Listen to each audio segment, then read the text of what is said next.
Lots of horrible football watched on the TV. How do I keep watching? I don't know. Beautiful day outside, but hoping for the best. Here I go back inside. It's 1:33.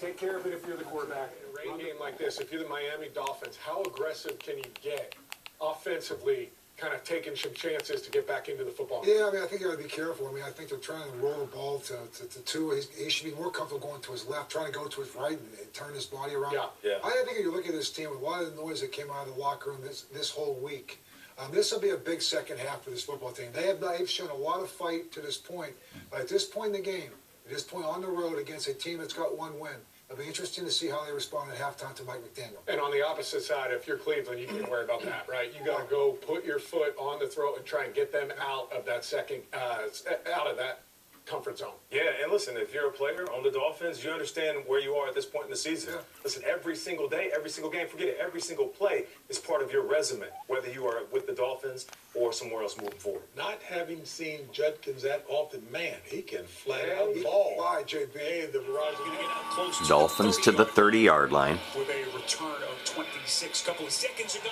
And he walks in. Going down right at the 30-yard line. Dolphins will start 3rd and 10 from there. Trailing 17-6 here in Cleveland. Well, Malik Washington in the backfield, Joe. Pistol formation. I know what happens here. Throws it out on the far side. It's intercepted. The ball went through the arms of Devon Achane. And Tyson Campbell tiptoed the sideline. They're going to say it's a touchdown. I thought he went out of bounds. I did too, Joe. They're going to have to look at it again. They're going to talk about it, but either way, it's an interception. Still trying to get the ball out to Achane. Went through just an arrow route, a little high for him. And it's hard to tell from this angle whether Campbell stepped out or not. He stayed in, Jimmy. Pretty clean. If so, it's a pick six. And the Browns really have control. He stayed in bounds all the way. Busted this thing open 24-6. Washington out across the 30, 35. He's still going. But he got out to the 42-yard line, Joe. He went to a pile. Came out the other side. He's a tough little guy. No, boy, stayed on his feet. He's a tough little guy. During the return, holding by the receiving team number 9. It's a 10-yard penalty. First down. Olafonwu called for it. Yeah, Fatu. And got to stop Jimmy at some point. Not made it the first half thing. And Joe, we're told Darren Waller is questionable of return in the second half with a pectoral injury. That'll further add to the Dolphins' offensive woes. Get that ball out to where it was. Now you're at the 20. Right. Jeez.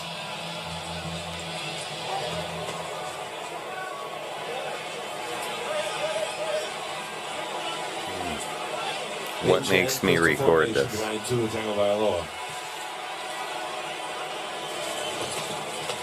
Gives it to Achane, hit the backfield, and no gain on the play. Stopped by Malik. The sack was second of the game at the 10-yard line. Myles Garrett gets it, his 5th sack of the year. Wonder, no Myles Garrett in that first half. He was quiet. Number 82. This 15-yard penalty will be added to the end of the play. First down. Timeout. Boy, it's been tough today for D'Esco. Yeah, D'Esco's not having a great day. No, it's not. 24-6, the Browns on top of the Miami Dolphins, and the Browns have the football in Dolphin territory. You're listening to the Miami 44-yard line. We'll see what the Dolphins do here, but I'm probably this is probably my last camera play. Good job, Ashton Davis. Hey, Jimmy, Ashton Davis. He just coming from the outside from the safety. To the right. Back to throw. Looking, throws it out. He's got a wide open receiver who catches it and drops it. They're going to say it was a reception by Blake Whiteheart, the backup tight end. And he was going down the sideline to the end zone. And then he's going to punt it. Bjorkes, pooch punt. Fair catch called for him. And he lets it go, and it takes a sideways bounce at the 7-yard line. The Dolphins will be backed up to under center. See what this team has deep in the tank. Good hole left side. And picks up that's a good game. Good play. Good running. Good blocking there, too. Myles Garrett to the right. Ollie gets it. It looks like he's picked for the first down. Didn't get much yardage, but I'm not sure, Joe. They might have marked him short. That was a bad mark. That thing's looking Running short. short of the line to gain is 4th down. Wow. Dolphins called a timeout. What's the strategy with this one, Joe? I don't know, but they got the punt team over there huddled up. I don't know what they're going to make a move or not. Well, you've got 8:19 left to play, third quarter. You're trailing by... Ingold is flanked to the left. Yeah. Ollie Gordon, a lone running back spot. Ingold in motion. They give it to Ollie. He's hit. Spins, and he's got the first down. Got it. Barely. By just a few inches. Down to the Dolphins are Browns' moving. 37-yard line. Nobody ran with him. A little bit. Tanner Connor. Receiver, and he's wide open behind it. That's who we're Finally banking got a big on play right from now. Somebody else. In their own 7, they moved the ball out. Waddle to the left. See what they do on first down here. Tua back to throw. Short drop, gets it out into the flat to Ollie Gordon, and he gains 2 yards. Third and long, back to throw, looking, gets it off, and is caught in a sliding reception by Tanner Connor. The Browns are saying it hit the ground. Tua shotgun. I agree Back with to this throw, decision. Looking, gets it over the middle. He's short of the first down. He's got it into Malik Washington, but he didn't run a deep enough pattern to get there. He did. He got hit right away. He's down, too. Never had a chance. Back to 3rd and 6. Coming off the corner, he gets around it. Looking downfield, the wide receiver, Thrash, got a first down at 40, 35, and 34-yard line. Oh, we got a flag down. Damari Thrash. Defense number 26. This penalty is declined as the play results in a first down. Against Rasul Douglas, but it's the score of the Cleveland Browns 24, the Miami Dolphins 6. You're listening to the local Miami Dolphins radio broadcast. This is horrible. Horrible. Look, I'm a good friend. Dillon rolling to his left as a receiver underneath and a short reception. Yeah, no What's gain. going there was Malachi Corley. Got a hole up the middle and swings through to the 27, but a flag comes in late. Got a hold. Ashton Davis with the tackle. Beck Sealer's clapping for the hold. After a 2-yard gain by Devon Achane. We got motion on the Dolphins. And another penalty, and that's what I'm recording. That's why I'm not recording this stuff. Before the snap, false start. Offense number 28, the deep back. 3rd and 12. Here comes a blitz. He got it off, and it was intercepted. And this is close to that pick six. Didn't get into the end zone. Rashawn Jenkins, he threw it right to him, Joe. Do it under pressure. A delayed blitz up the middle. Tua felt the pressure and just threw it up. I'm not sure who that was going to on the Dolphins.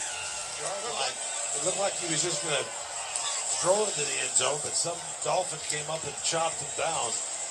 The pressure was by Delpit or the blitz. Underneath it. Numbers 56 and 74. Long got it to 10-yard line. Achane came back to prevent the pick six. First and goal, 10:59 left to play. Browns I think 2 is done for the day, and Quinn Ewers is coming in. zone for another touchdown. Barely got touched. Oh boy. This is ugly, Jimmy. It really is, Joe. Jimmy, how about this one? This team, Cleveland Browns, 17 points or less in 11 straight games, and today they're now over 30 points. 17 points or less. That's over the offense deep in Dolphin territory, and Eskridge returned this kickoff. The Browns on top big. He rose to his left, trying to get around the corner and can't get there. Taken down nearly 30-yard line. So, Jimmy, the crazy part is, in this game, the Dolphin defense played pretty well here. It's been the offense that's basically given up 2 picks. Ollie Gordon, the running back. Tua rolling to his right, throws it out as a receiver on the sideline. It's Westbrook Ikine, 42. That's the third pick by Tua Tagovailoa. He got hit or Got a flag down. I don't know if he got hit later or holding. Early on the field was an interception. Holding by the offense. This penalty's declined. It's Cleveland's ball, first down. Jimmy, you're going to throw that ball The down. number was 52. You got to put some zip on that pass. He floated it down the middle of the field. Just I think too Tanner much Connor airtime. was the intended, and he wasn't close to being O'Connor. Yeah, you got to zip The it. thing's got to You be can't up float and it. Yeah. zip and at his back. And It hit him, just stepped on in front of it. boy, I'll tell you what, the Browns, you can hear the Browns defense up here. Jimmy, it did. I got to tell you, this defense, Very good. It looks like a top defense today against this Dolphins offense. Judkins, the running back again. Gabriel back to throw. Just got word that Ewers is coming in. And it's incomplete. Jack Ewers Jones is coming in. Boy, he had him. He got out in front of him, Jimmy. Yeah, he was wide open. All they're doing is showing Mike McDaniel shots. A little bit of Tua. Ewers is coming in. Was at the 8-yard line, was at the 5. All right, so we get see number 14, Jimmy. First time since camp, Quinn Ewers. His first action as a Dolphin quarterback. 7th round pick out of, Jimmy, out of Texas. Yes, sir. There was a lot of hype surrounding him at the beginning of last season. See all of them, but it's a good practice. Here he is, Quinn from Texas. Ewers back to throw. His first throw is a throw. Downfield, and it's dropped. The reception is dropped. Oh, boy. Harden came over and had a screen pass to the right side. There's no room to run at all. It was picked it up and just had to basically grab it, and the Browns were all over it. Oh, boy. Mason Graham prevented them from going anywhere. That was an ugly series. Dolphins will punt. They had no choice. In relief of Tua Tagovailoa. Quinn Back to throw, 14. looking, screens it up left side to Malik Washington. And it's a gain out to the 15-yard line. 4th and 4. Ewers to Eskridge.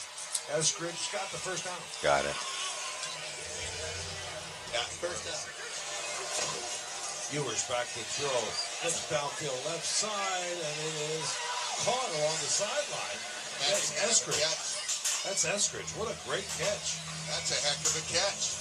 It was contested, and his strong arms pulled it away. I got Wow. Ewers getting hit too, boys. He let that go. Good ball. That's good concentration. That's clearly a catch. Yeah. Trey Good Everett, ball by head coverage on Quinn. Ewers. Out route. He's got Malik Washington for a gain of about 6. So they play Atlanta next Sunday in Atlanta. Then Baltimore comes to Hard Rock on the Thursday night. Then the Buffalo Bills before traveling to Madrid to take on the Commanders. Ewers has to get rid of it because he was pressed from the backside. It's incomplete. Ikine was the intended receiver. Boy, they're still blitzing here. We're bringing up blitz. They weren't Where to lined go? up correctly. No. Timeout Miami. Their second 30-second timeout. 1:46 left in the game. Dolphins trail 31-6. They face a 3rd and 4 at the Browns' 34-yard line. During the week, Jimmy is a backup quarterback. He's forced to use a timeout. Not that it matters at this point in the game. Play action, throwing, hit from behind. Caught by one of the upper linemen, Larry Bourne. Picked it out of the air, and he took a big pop. Wow, what a strange play. We're right up there. Ewers could There's a fumble. The ball will be brought back to the spot of the fumble. It's 4th down. 6. They face a 4th down and 4 here. Ewers, 4th and 9, back to throw. Could be the This guy last runs Mike away from it. McDaniel He gets offensive sacked play. Back to the 41-yard line. And that is it. I'll tell you what, Cleveland, man. Jimmy, they blitzed from the start of this game till the end. They got after it. McMillan with the sack. The Browns will go to 2-5 on the season. The Dolphins will go to 1-6.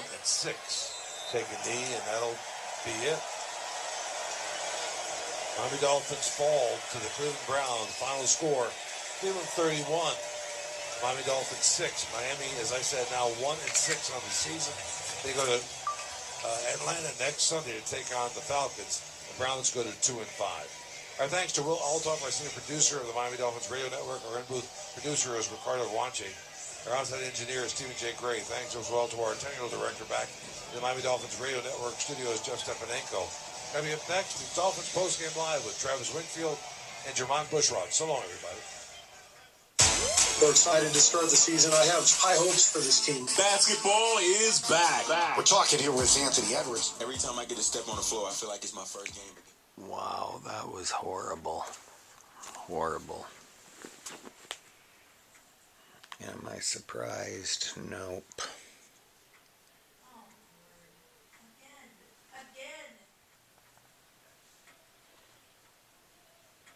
Fans, and welcome in the Dolphins post-game live. Travis Wingfield and Jermon Bushrod with you for the next 2 hours. And we survived another Miami Dolphins game here, Jermon, as they fall in Cleveland. What was the final? 31-6. I wrote this at 17-6, so I'm trying to update my score. 31-6. I dropped to 1-6 on the season. And Jermon, self-inflicted wounds. I think we learned a lot, and not in a good way, about this team, but we learned a lot about them, in my opinion, because it looked about as unprepared as we've seen this season, which obviously at this point at 1-6 is saying something, man. I mean, yeah, everything that could go wrong went wrong. You know, from top to bottom, all three phases, turnovers, penalties. We can't snap the ball, you know, we're dropping the ball. Like, it's like we came into this game unprepared on so many different levels. An extremely frustrating game to watch as a former player of this team, but then somebody who just loves to watch good competitive football. The Miami Dolphins, they were not totally present in Cleveland, Ohio today. That was a bad display of football. And it takes away from, I mean, to your point, we're locked in 3 screens in the Dolphins and not taking really any other games in from our purview, and you miss a bunch of action around the National Football League, and you wind up getting what, to me, was probably the worst game of the day just in terms of the overall play. We were just going over the numbers here. The Browns win 31-6, but their quarterback threw for 116 yards. Their leading rusher had 85 yards, which was a nice day for Quinshon Judkins. For sure. I think you hit it on the head. It starts with me. Can't turn the ball over. Got to get the operation going with the guys, regardless of whatever the situation, circumstance may be. We just got to stick together. That's it. That's how we move forward from this. After a game like this, game like last week, you know, it's easy for everything to go sideways. How do you make sure that doesn't happen? A long way to go. A lot of play games still to play. For sure. I would say it's kind of, in a way, similar, but not similar to, I would say, our 21 season, when we went 1-7 to start, and then we were able to turn it around and finish off, I believe, 9-8 or something like that. But there's always hope, and you just got to find ways to get the guys to stick together and continue to press forward. Talk the other side of the ball right now. I mean, Miami? I said Miami sat there, and I think we saw it at halftime. It'd be interesting to see how they come out at half. This was a game that I think they've been very competitive in, to be quite honest with you, throughout these losses through the first part of the season. The second half of that game, they looked almost disinterested. They looked deflated. They looked almost, there was nothing left in the tank. And they almost disengaged. And I'm just, you know, just talking the way I saw it. And Tua turned the ball over 4 times. The defense gave up some big plays. So it'll be interesting to see what happens down there. There's been a lot of talk about the lack of structure that they have inside the building. But the bottom line, again, whether we don't know what's going on inside the building because we're not there. Right. But we see the product that's on the field. And right now there's some issues in Miami. Well, and I think it was, quite frankly, both those teams were in the same situation coming into today. Right. Same record, same level of storylines, different things that have gone on. Joe Flacco was traded from the Browns. Frustration, despair, yes. all of that. And those teams look vastly different in how they played today. The effort, the intensity, the interest level, whatever that may be. I think it was almost even more glaring today because both teams were in the same situation and you saw one team respond. One team kind of band together, fight together. Yeah. Get the best out of what now. And it is interesting because there's still a lot of football to be played. And there's a long way to go in this season. And when you have performances like that, an effort level like that, an intensity like that for the Dolphins in the second half, something needs to change. Yeah, you're right about that. And, Coach, I love that you mentioned the second half because we've been around this game a long time. We know what that locker room was like. Yeah. Guys are frustrated, maybe throwing stuff around. We're not going to assume what happened in the locker room or what was said, but we do know that there was some type of motivational talk. There was a message. There was a message that was sent from somebody, whether it was your head coach, assistant coach, or the leader on the team in the locker room. That's it. And then they come out and they did not respond. That says more about where they are at this point in the season than anything else. And like Matt said, there's a lot of football left. So, my reminder to these young guys is every game is your resume. I understand that the circumstances. I know there's a lot of things that may be going on the inside, whatever they may be. But you come out last week and you start making some comments like that publicly, and you're trying to back up those comments. And then you come out and put a performance like this against a team that also has just one win. And you were a preseason pick to maybe make the playoffs, and you sit there where you are right now. It's a big challenge right now for Mike McDaniel to get this football team back and to have a sense of purpose with the rest of this season. But that's his job right now with this football team. He's got to find a way to message his team, to find a way to get this team to understand that we got right now just win one game. Yeah. And then one game after one game. And that's what it is right now. Well, I do have this. Wow. The list goes on. You, -4 or 100 yards and 11 penalties. 2 formulas that generally will equal immediate loss regardless of what you do. So, I think a game like this, I think we didn't see coming in terms of our prep, but you absolutely, with 100% certainty, have to evaluate everything. I think it goes for, no person or no player or no coach is got their hands clean, and we have to go back to work and, starting with me, do a better job. We have an NFL opponent and game next week that we have a lot of work to do in this meantime. This was a step back for how we play football. I thought we had growth, and generally growth without results is a good thing for your team. In this case, it was not good enough, and you can go on any tangent and be at least partially right, regardless of what angle you take when you get beat like that. 3 losses in this league in a row always take its toll. You honestly get to see across the board, the people that you're working with, and we're professionals that need to do our jobs better. So you don't hold anything back. You're very clear in front of the team. The tape never lies. It was no fun to watch, and it's the same old story in the press conference. God.